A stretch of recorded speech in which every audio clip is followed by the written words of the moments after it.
Merry Christmas. Merry Christmas. I hope you're feeling Merry Christmassy. I really do. You made a good decision to come to this Mass, the 4 o'clock Mass. The expression is it was a zoo, but it wasn't a zoo. It was a nice gathering, an overcrowded gathering of Christians who want to celebrate the birth of the Savior. And it was awesome. It was awesome. How awesome was it? I even put on my cassock. It's 18 years old. I still fit in it. I'm very happy right now. I can say that. But it was wonderful. There were police doing the traffic. You know, a lot of times non-Catholic churches have these huge assemblies. We have a lot of masses. If everybody went to one mass, like at 4 o'clock, you'd see a lot more numbers. And it's good to see numbers. There's strength in numbers. There's some momentum in numbers. Right now, I'm glad you're a church. It's great to be a church. It's great that you are here celebrating this. About 7 hours ago, the Holy Father in Rome celebrated Mass in the Vatican, about 250 feet under his feet. Under his feet are the bones of St. Peter. This Jesus guy is real. It's real. No one was prophesied like him. No one has had so much influence as him. The calendar is dated because of him. Today's a big deal. It's a big deal. And look, don't be afraid. It says, Joseph, don't be afraid. Fess up. You got some commercialism in you? We all do. You got some materialism in you? We all do. Don't be afraid to take the next step with Jesus Christ. When Cedar and I were talking this afternoon, watching... It's horrible. The Bears are horrible, but the Cubs make up for it. The Cubs make up for it. You know what? I'm 50 years old. My father's been dead 25 years. He never got to see a Cubs World Series. I saw a Cubs World Series, and so you ask me, why do I believe in miracles? Cubs won the World Series. I grew up in inner city Chicago. We used to go to opening day. Cubs won the World Series. They really did. I'm not making this up, and I hope I didn't lose my train of thought. We're watching a Bear game, which is awful. It always is. And this game was less awful because usually they find a way to lose with a minute left and just rip your heart right out of your chest. If you want to beat me, when I was an athlete, obviously I'm not doing a lot of athletic competition these days, but when I was, if you're going to beat me early, beat me bad. I mean, kind of the way you don't want to lose is like the way the Cleveland Indians lost. That hurt. That's true. Sorry. If you're from Cleveland, I apologize. Welcome. Chicago kid. Hey, the church is much bigger. I'm just trying to give an example here. I'm a professional. It's okay. But they were up 3-1. They went in extra innings. There's a great scene in that, and I believe it's true, that the rain, I watched it. I stayed up to watch it. I had to. I got my religion. I got my Cubs. I get a few good meals and a nap once in a while. And a cup of coffee. What's life? And I got a family, and I serve people. But there was a moment when a rain delay came in the extra innings where one of the Cubs players gave them a homily. He gave them a pep talk. So Monsignor and I were sitting around watching this awful Bear game, and we said to each other, does it really matter calm down for a second. When people come to Mass once in a while, like on Christmas or Easter, this isn't a bash homily, this is an invitation homily. He goes, is it possible for the priest really to conjure up the kind of homily that's going to change someone's mind to go every Sunday? And I said, I've been doing this for 18 years. I tried a million ways to skin that cat. At the end of the day, I try to give a short message, be pleasant, say hello, tell the young men at 4 o'clock coming in with hats on to take off their hats, please don't chew gum, but I don't think you can. He goes, Joe, I couldn't agree with you more. Do the best you can, talk about the faith, certainly confirm them in this incredible faith that we came here to celebrate, we came here to share. It's a hard, high hill to climb. I have an agenda. I would love you to fall more madly in love with Jesus Christ. Big time, hugely. Well, what's your motives? I got a few motives. Number one, I've traveled a lot. I've been in 25 years of actual classroom time. Nothing satisfies me like Jesus Christ. You say you're a scientist. Father, I'm a scientist. My mom asked me to come to church. I'll come once in a while, but I'm not buying. You fanatics, you go every day. Oh, I love going to Mass every day. The Our Father is the greatest of all prayers. Jesus gave it to us. What did he say? Give us this day our daily bread, the Holy Eucharist. So you're a scientist, you say to me, and you're an intellectual. I just saw this on TV and it blew me away. Apollo 8. Correct me if I'm wrong. Apollo 11 landed on the moon. Apollo 8 circled to find a place to land. On Christmas Eve, when the sun came up, there's our first pictures. I just saw this on TV. It's got to be true, right? I got to get back to the Apollo. But when people tell me, hey, I read that on the internet, do they got to say the internet? Who's carrying around a book these days? When they say, hey, I read it on the internet, I assume you read it on the internet. The likelihood of it being real news? Not exactly sure. But this is true. So it turned day of the 24th of December. I want to say they landed in 68, right? Apollo 11. Someone who knows anything about this? 69. Thank you. Apollo 11, right? But Apollo 8 is what went up there. Does anyone know I mean this rhetorically. I just saw this. The scientists who got us to the moon on the 24th of December, when the sun is coming up, and they're looking at the earth while the sun is coming over, they read the book of Genesis live from up in space to Houston, broadcast for the United States and whoever else wanted to listen, about let there be light. It was a profound Christian science marriage moment. Please don't use intellect as an excuse to not attend Mass on Sundays. Please don't be so smart that you're smarter than the blood of the martyrs, or your parents or grandparents, or all the people who are happy to see you in church. I am so happy we're here celebrating. I'm just a happy guy for Mass. I'm proud of my Christian faith. I'm proud of being an American. I'm proud of being a Polish and Czech descent. But I'm most proud that Jesus Christ the Son of God came all the way from heaven to come down here to be born for me a Savior. It's hard to celebrate the birth from the death. He wasn't born, he's not going to die. He was born to die. He was born to deliver me from my sins. If that doesn't rattle your cage, if that doesn't get you going, it's an uphill battle. Someone gave me for Christmas, and I was in Ireland recently, an Irish book of wit. And I love the Irish. As far as I'm concerned, you might challenge me after Mass, they're the funniest people on the planet. The Irish are the funniest people on the planet. That's been my experience of many, many countries. It says it's easy. What is it? It's easier to. That's what it says. Irish wit. So it's not very funny. Sometimes it's not very funny. It's easier to ignite an atom bomb than to overcome a lie.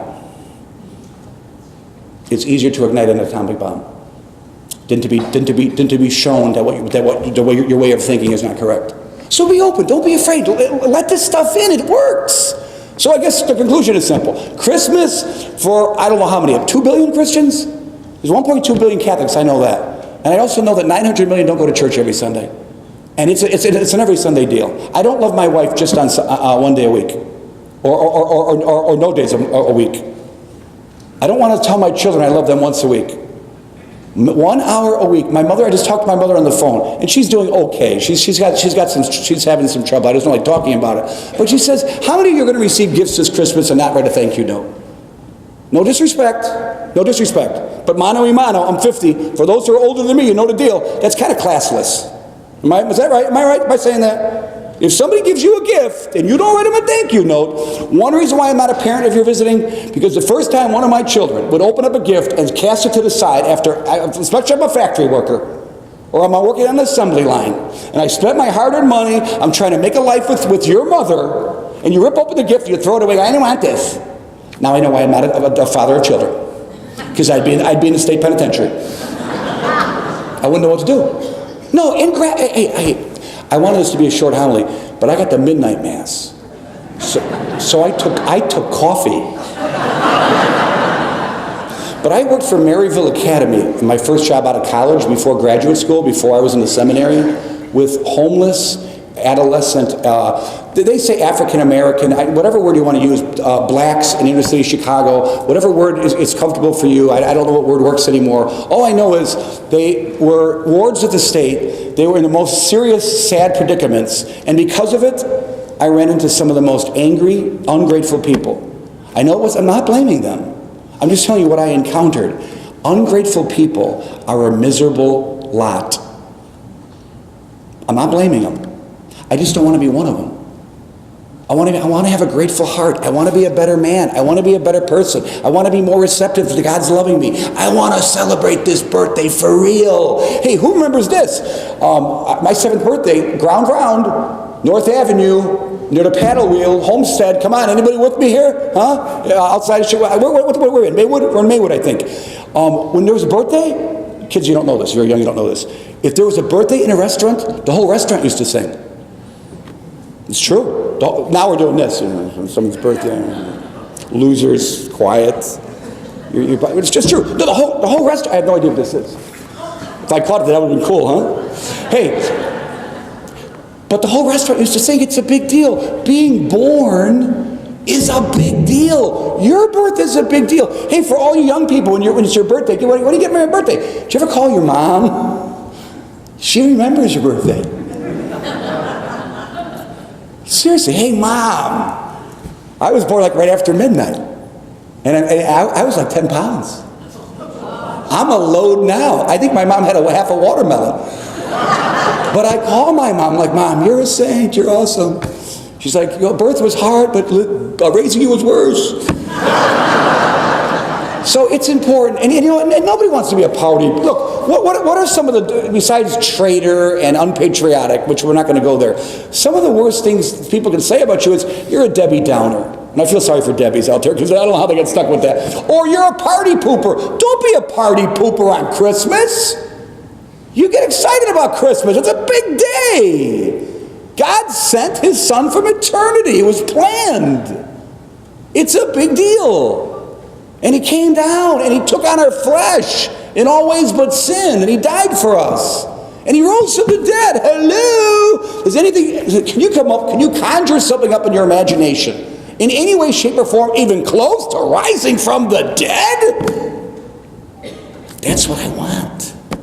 Monsignor and the people of his parish have provided me with a very nice life. I have a very nice life here. I really do. Even though I did get turned out at the restaurant a little earlier for not having a reservation. But besides that, it was a little embarrassing. I won't tell you the name of the restaurant. I'll tell you privately. I was so embarrassed. There's parishioners there. I'm like, I got a table. No, you don't. I didn't say this out loud. I'm like, it's Christmas. I had my cassock on.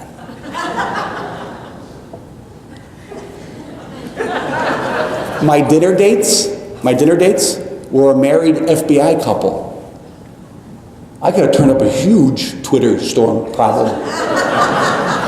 They didn't touch it. No, it's okay. Anyway, why did I even go there? I got a great, I want to live forever. I want to tap, if I can change one heart tonight, if one mind can come over, and you could say honestly from the pit of your soul, I want to live forever. This is great. I had a nice ride. I'll take it as long as they give it to me. I like life. I have a nice, again, thank you for all of those who've been generous to me. Some people have been very generous to me.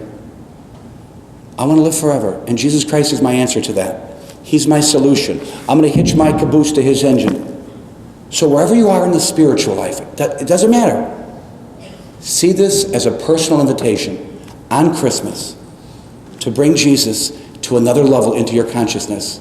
There's a book out, I forget the exact name, The Urgency of the Now. The Urgency of the Now. I shouldn't say this, but I'm going to tell you this because it's a homily, and I'm a straight shooter. We had a major funeral yesterday for Dr. Salvi's mother. It was so big, there were 40 grandkids. It wasn't publicized. It was a 5 o'clock funeral because it was so big. Just family. So we go back to get dressed, and there's an envelope sitting on my sweat jacket. Just sitting there. It's got Monsignor's name on it, it's got Father Simon's name on it, it's got my name on it. So I threw it to Monsignor, you better take this. Because if there's money in it, I'm going to pocket it. I said, so I went my way, he went his way, I came back home. He says, who gave you that? I go, I don't know. He goes, no, they didn't sign it? He goes, they didn't sign it. He goes, you better go look inside. It was $300. We all got $300.